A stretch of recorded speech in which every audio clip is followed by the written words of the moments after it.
ለውጥ ረጅም መንገድ ጉዞ፣ ትልቅ ነገር ማቆም፣ ከፍተኛ የሆነ ስኬት ማምጣት ሊሆን ይችላል። ስኪልፉል መሆን ሊሆን ይችላል። እነዚህ ነገሮች በአንድ የማይሆኑ ስለሆነ የአእምሮ ብስለት ያስፈልጋቸዋል ማለት ነው። ምክንያቱም ነገሮቹ በሚወጡና በሚወርዱበት ሰዓት እናንተ ኮንስታንት የሆነ አመለካከት ከሌላችሁ ምናልባት ጀምራችሁትን ነገር የማቆም እድሉ ከፍተኛ ይሆናል ማለት ነው። ስለ ለውጥ በምናወራበት ጊዜ እነዚህን 4 መሰረታዊ ነገሮች የግዴታ ማወቅ ያስፈልጋል። የመጀመሪያው ይሄን አንሰርቴን ወይም አንፕሬዲክቴብል የሆነ ዓለም አምኖ መቀበል ነው። የራሳችሁን ድርጊትና የራሳችሁን አመለካከት ነው መቆጣጠር የምትችሉ እንጂ በዚህ ዓለም ላይ እናንተ ልትቆጣጠሯቸው የማትችሏቸው ኢንፑቶች ወይም ወደ እናንተ የሚመጡ ክስተቶች አሉ። እነዚህን ክስተቶች ማኔጅ እያደረጋችሁ ነው የምትሄዱ። ነገር ግን እናንተ የምትቆጣጠሩ እናንተ የምትወስዱትን አክሽን እና የእናንተን አመለካከት ወይም ድርጊታችሁን ብቻ ይሆናል። ወደ እናንተ የሚገቡ እናንተ ግን የማትቆጣጠሯቸው ብዙ ነገሮች አሉ። የምትሰሩትን ስራና የምታደርጉትን አክቲቪቲ አንፕሬዲክቴብል ሊያደርጉት ይችላሉ። ይህን አንሰርቴን የሆነ ዓለም አምናችሁ የምትቀበሉ ሰዎች መሆን አለባችሁ። እቅድ ልናወጣ እንችላለን፣ ግን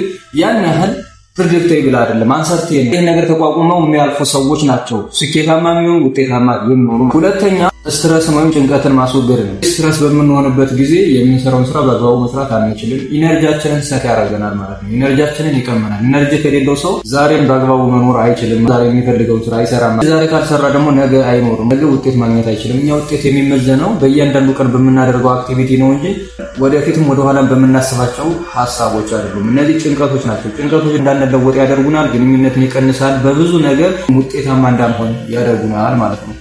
እነዚህ ነገሮች ማወቅ ያስፈልጋል። ስትረስ መሆን አያስፈልግም። በየቀኑ በምትሰሩበት ስራ ቻሌንጆች ቢኖሩም አንዳንድ ውጣ ውረዶች ቢኖሩም በየቀኑ ስራችሁን በአግባቡ ለመስራት እናንተ ጤንነታችሁ የተጠበቀ መሆን አለበት። ሶስተኛ ስኪል ዴቨሎፕ ማድረግ ነው። የምርም መለወጥ የምትፈልጉ አይነት ሰዎች ከሆናችሁ የሆነ ስኪል ሰዓት ወስዳችሁ መገንባት አለባችሁ ማለት ነው። ስኪል ወይም ክህሎት የሚባለው ረጅም ጊዜ ወሰደና ማንኛውም ሰው በተሻለ እናንተ የምትሰሩት አንድ መሰረታዊ የሆነ ስኪል ያስፈልጋችኋል ማለት ነው። ለሰው አስፈላጊ የሆነ ስኪል። ይህን እኮ እሱ ሲሰራው በጣም ነው የሚችለው እሱ መስራት አለበት የምትባሉት አይነት ስኪል ዴቨሎፕ በምታደርጉበት ጊዜ በቀላሉ ራሳችሁን መለወጥ ትችላላችሁ። ስኪል ሲኖራችሁ ነው ተፈላጊ የምትሆኑ። መጀመሪያ እናንተ የሚጠበቅባችሁ አንድ ውጤታማ የሚያደርጋችሁን ስኪል መገንባት ነው። ያ ስኪል የምትፈልጉትን ነገር ይዞላችሁ ይመጣል። ግንኙነቱን ያሳምርላችኋል። ገንዘብ ይዞላችሁ ይመጣል። በሁሉም ነገር እንድትሻሻሉ ያደርጋችኋል። አስተሳሰባችሁ ራሱ እንድትሻሻሉ ያደርጋችኋል። ምክንያቱም ያን ስኪል ለመገንባት የሄዳችሁት ርቀት የማሰብ አቅማችሁን ይገነባችኋል። አራተኛ ምንድነው? ምክንያት ነው። የሆነ ነገር ስትጀምሩ ምክንያት ያስፈልጋችኋል። ምክንያት ከሌላችሁ አንድ ነገር ጀምራችሁ ታቋርጡታላችሁ፣ ደግሞ ሌላ ነገር ትጀምራላችሁ፣ ታቋርጡታላችሁ። በጣም የማትደራደሩበት ምክንያት ካላችሁ ግን ያን ነገር ለረጅም ጊዜ መስራት ትችላላችሁ።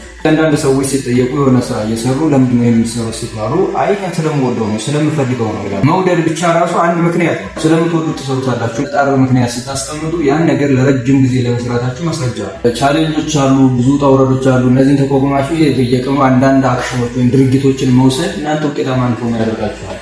ማራችሁ ነው ወይም እየተለወጣችሁ ነው። ድርጊት በየቀኑ በምትወስዱበት ጊዜ አክሽን በምትወስዱበት ጊዜ እናንተ በሚገባ ይሄን አንሰርቴን የሆነ ወርልድ እንድትደፍሩት ያደርጋችኋል። ምንም እንደማይመጣ ራሳችሁ መለወጥ እንደምትችሉ በራሳችሁ ማመን ትጀምራላችሁ። አይዚ ሆናችሁ የወሰዳችኋቸው ድርጊቶች እየተማራችሁ ራሳችሁን እየለወጣችሁ ስለምትኖሩ